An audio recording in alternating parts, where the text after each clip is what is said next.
In this video, we'll take a look at the pool activity on your Garmin Vivoactive 4 or Garmin Venu. First thing to get going here is press the start button.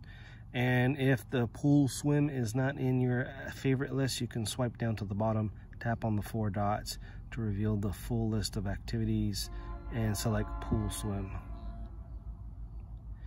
Now, we can also access the settings for this activity by swiping up. Tap on settings, and from here we can edit the data screens. We can adjust the pool size that we're doing our workout in. Here we have a variety of pool sizes. We have alerts if we wanted to, so we can actually add any time alert, distance alert, calories.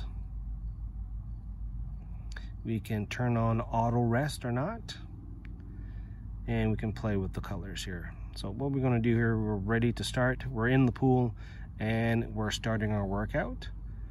Now, as we do strokes, the distance will start to climb up.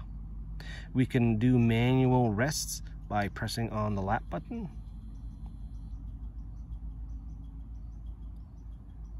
And as you can see here, now we're doing our rest.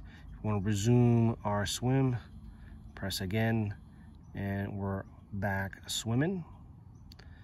To pause the activity or we're done our workout, all we have to do is press on the start, get our stop icon. Now for here, unlike the other activities, you have to press and hold if you want to discard or you want to save. Here I'm going to press and hold to save.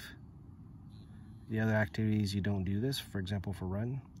So now the activity is saved, you get a summary, and it will sync to Garmin Connect if you're paired to a smartphone. And there you go. That is basically how you do quickly the pool swim on your Vivoactive 4 or Garmin Venu.